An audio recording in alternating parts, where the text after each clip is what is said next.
Hey, it's Kim. Doing a video today because I recently saw something on YouTube and been kind of bothering me. Recently, a well-known YouTube channel did another 9mm is the best round ever video, and I'm going to respond to that, and I'm going to try not to rant. But it does bother me because while this individual referenced the FBI report, they really didn't say what the FBI report says, what it actually says. Okay, so I'm going to respond to that. And some of the things he also said, that there are, quote, myths that gun guys like to say in his video, and I'm going to respond to that because I'm one of those guys. But I can promise you, none of those things that he said that are myths created by gun guys actually come from the FBI report.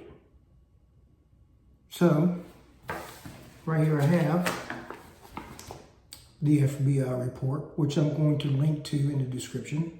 And you can see I have stuff highlighted and there's some notes in red, right? I'm going to discuss all this, and I'm going to put this in the stream where you can read along with me. And it might be long and laborious, but I'm just coming to the final conclusion that this nonsense has gone on long enough, okay?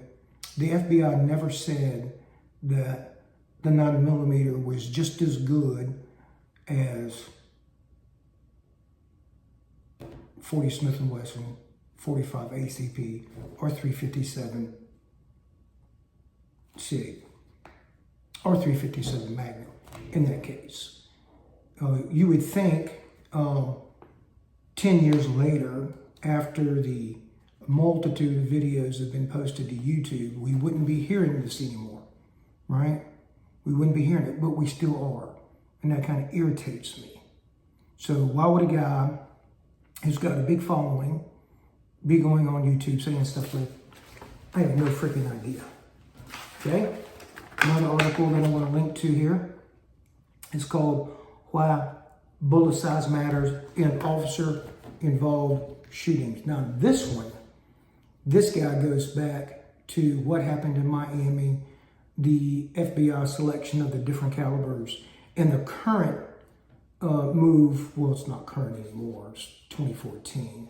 This was written in 2017. But the move, what they said about 9mm, and when they moved back to 9mm. Now, both of these documents reference the same report. All right, and the name of that report is Lethal, oh, excuse me, wrong report, sorry about that.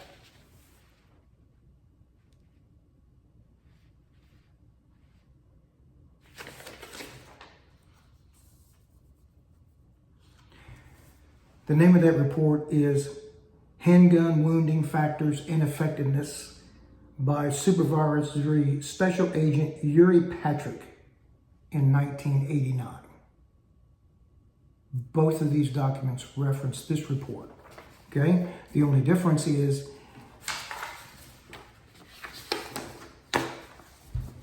in this that the FBI put out in 2014, doesn't state everything that Special Agent Patrick had to say, and you will say in here, okay? You're going to see it in here.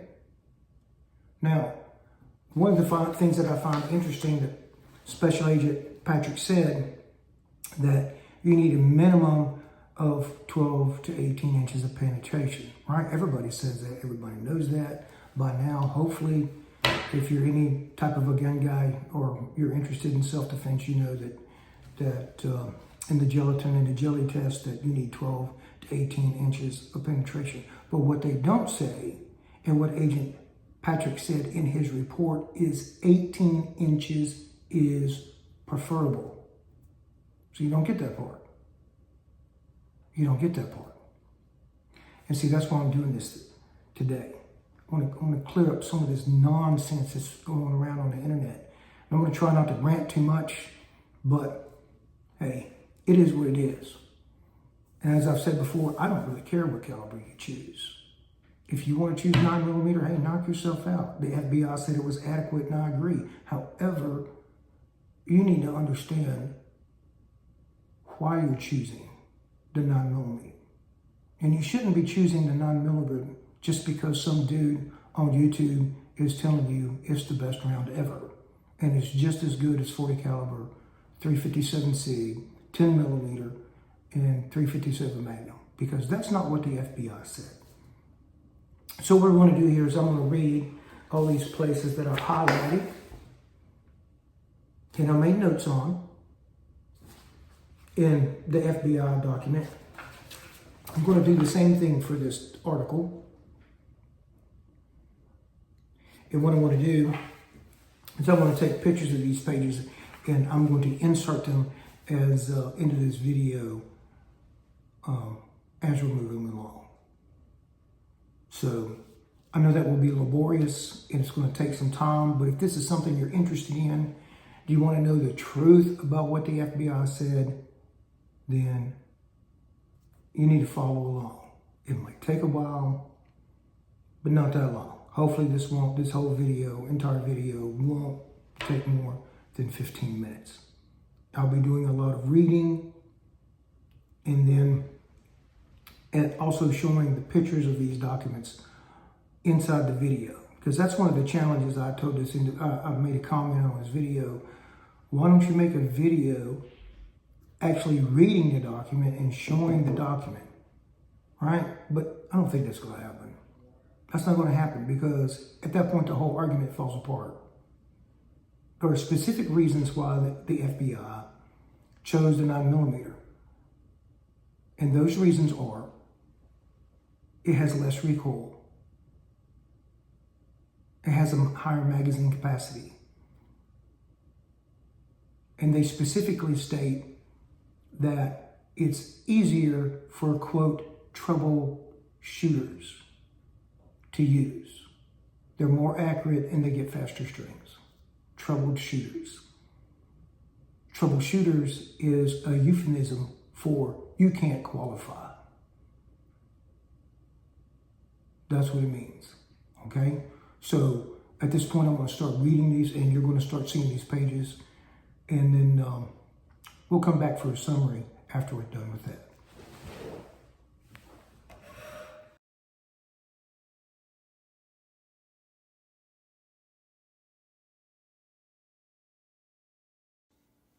All right, we're going to start with the FBI document first, the Executive Summary of Justification for Law Enforcement Partners. Then it goes on into justification for law enforcement partners, understanding handgun caliber, terminal ballistics, medical realities,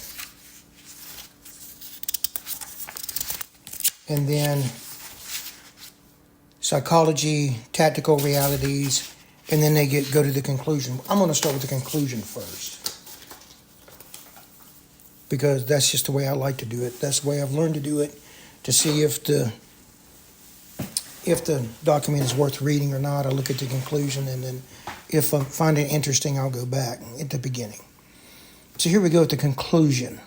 While some law enforcement agencies have transitioned to larger calibers from the 9mm in recent years, they do so at the expense of reduced magazine capacity, more felt recoil, and given adequate projectile selection, no determinable increase in terminal performance. We're going to get back to that last one. Terminal performance. Given the above realities, and we're going to look at the above realities, and the fact that numerous ammunition manufacturers now make 9mm Luger service ammunition with outstanding premium line law enforcement projectiles, the move to 9mm Luger can be viewed as a decided advantage for our armed law enforcement personnel. Now, what's the key phrase here? The key phrase here is given the above realities. What are the above realities? We have to go back to the beginning. The Executive Summary of Justification for Law Enforcement Partners. And I'm not going to read all of them, but I will read the highlighted ones along with the notes. First, in all the major law enforcement calibers, there exist projectiles which have a high likelihood of failing LEOs in a shooting incident, and there are projectiles which have a high teen incident likelihood of succeeding LEOs or succeeding 4 LEOs in a shooting incident. This is specifically talking about expansion. Either you get good expansion or you don't. That's what this statement's about.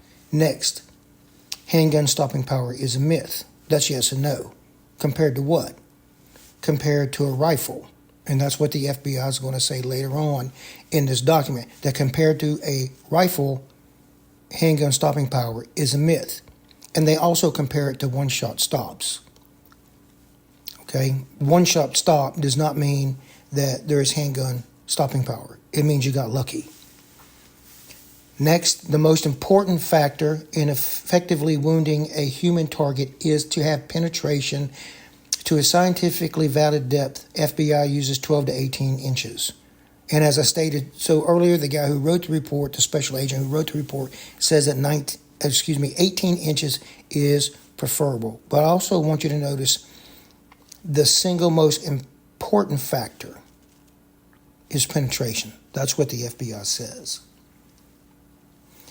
9mm, next is 9mm Luger now offers selected projectiles which are, under identical testing conditions, outperforming most of the premium line 40 Smith & Wesson and 45 auto projectiles tested by the FBI.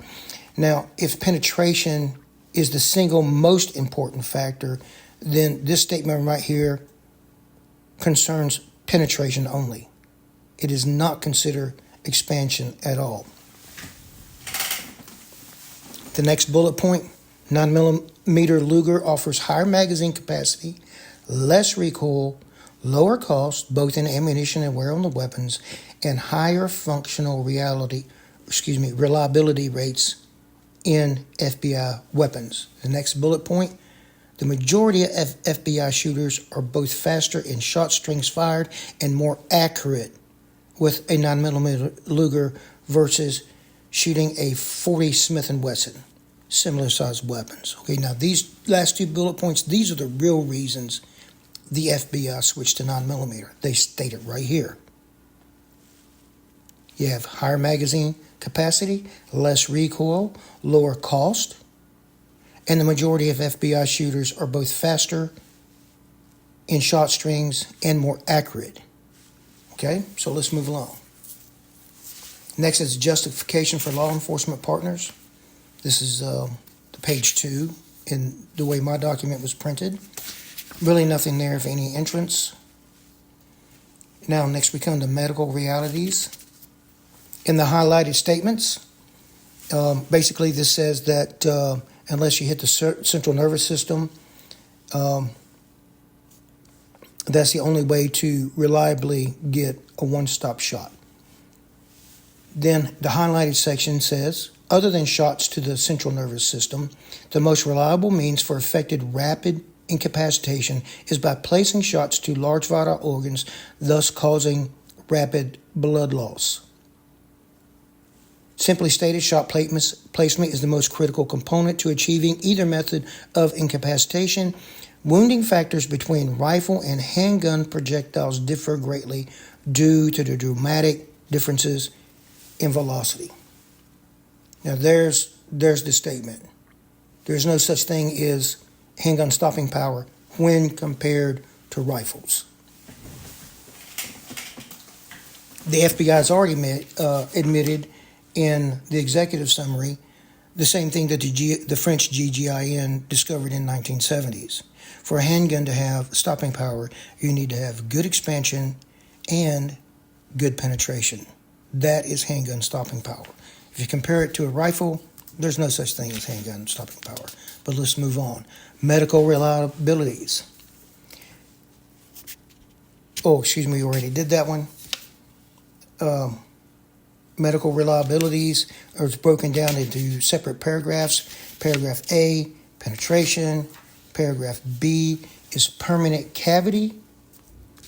Okay, permanent cavity is caused by the expanding bullets, and if you'll look at the last highlighted paragraph, it states, that is to say, an operating room surgeon or medical examiner cannot distinguish the difference between wounds caused by 35 to 45 caliber projectiles. Well, guess what? That doesn't mean anything. Look at the note. This statement does not deny that an FBI study proves the 45 ACP and 40 Smith & Wesson create a larger wound tract. Now, that study was done back when the FBI had decided that they need to move away from the 9mm. That's when this study was done. So the fact that a medical examiner can't tell the difference doesn't deny the fact that the FBI knew in advance that the 45 ACP and the 40 Smith & Wesson create a larger wound tract. Temporary cavity, basically, they're stating that the temporary cavity has no effect on the individual that has been shot because the pistol projectile normally is not traveling fast enough to cause any damage by the pistol projectile. Paragraph D, fragmentation. Fragmentation also has, unlike a rifle, fragmentation has no determining effect on the wound because pistol fragmentations, when they do fragment, are generally found within 1 centimeter of the wound tract. So fragmentation is not a big deal. Psychology, which we're not going to discuss. You can read that if you want to read it. And then we get to the tactical realities. And it states shot placement is paramount, and law officers on average strike an adversary with only 20 to 30% of the shots fired during a shooting incident. Well, that's one of those myths that just got busted. Okay, I don't know what school you went to or what kind of math classes you take, but to me, if you're missing 70 to 80% of your shots, that's a lot. That's a lot. Let's look at the next paragraph.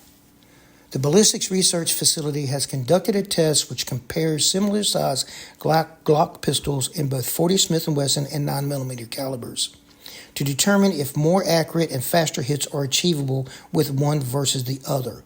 To date, the majority of the study participants have shot more quickly and more accurately with 9mm caliber Glock pistols. The 9mm provides struggling shooters the best chance of success while improving the speed and accuracy of the most skilled shooters.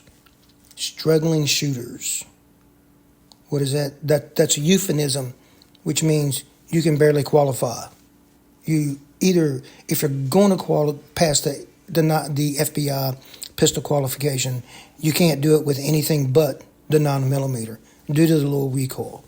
That's what it's saying. You can say that's not what it's saying, but I'm telling you right now, to look at the document. That's what it says. Okay, let's move on. And then we're back to the conclusion. Okay, so you may say that gun guys create the myth that FBI officers miss a lot, but the FBI does state that they do. And you can say that the reason the FBI moved to the 9mm has nothing to do with recoil, but the FBI said that's exactly why they moved. Okay, so those are not myths. Those are realities. So let's look at our second document. Now, as I said earlier, this document is based on the same, this article is based on the same document that the FBI 9mm justification was based on. And it pretty much follows the same track. At the beginning, you have the what happened in 1986. The next page is bullet wounding factors. And then we have bullet wounding factors, myth and reality. And you can see here on this page that body penetration and permanent cavity are both discussed as it was in the FBI document. On the next page, it says the FBI chooses the 9mm bullet. And I want you to notice down here at the bottom of the page that I have highlighted, and it will continue on to the next page. Here's what it says. The 2014 FBI Training Division report stated that the FBI chose the 9mm bullet, 147 grain Speer Gold Dot G2 for FBI agents to carry because the 9mm provides struggling shooters the best chance of a success while improving the speed and accuracy of the most skilled shooters.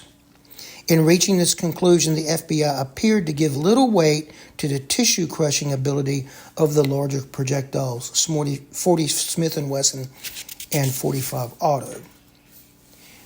The original FBI testing of bullets conducted in the late 1980s involved testing the Winchester 147 grain subsonic hollow point 9mm round, the Remington 185 grain hollow point 45 round, and a 10mm or 40 caliber 180 grain hollow point round. The test results disclosed that the 45 round displaced an average of 4.22 cubic inches of tissue, the 10mm or 40 caliber round 4.11 cubic inches, and the 9mm 2.82 cubic inches. The earlier FBI testing left no doubt that tissue displacement was greater with the larger rounds. Greater tissue displacement is likely to lead to more blood loss. It is also logical to assume that when the larger round enters a major body organ, the negative impact on that organ will be more significant. And that's the end of that document. Okay, so there you go. I hope I've proven to you that what this person said on the other YouTube channel about what the FBI said and what he is saying are not necessarily the same thing. That's his opinion of what the FBI said. And all those myths that he was talking about, those myths that gun guys like to make up, well, they're not myths. It's actually what the FBI said. So it's been 10 years. And I think there's been a lot of videos that come out from other channels that have proven that 9mm is only the best choice under certain circumstances, just like 380. I change carry pistols depending on the way I'm dressed, and there are certain occasions that I carry an LCP in my pocket because of the way I'm dressed. I don't feel undergunned because I know the capabilities of the round. I do my homework. And that's what we all need to be doing. Do your homework. Now, if you personally choose 9mm because you like to shoot fast and it has low recoil, et cetera, that's fine. I don't care. The FBI said it was adequate.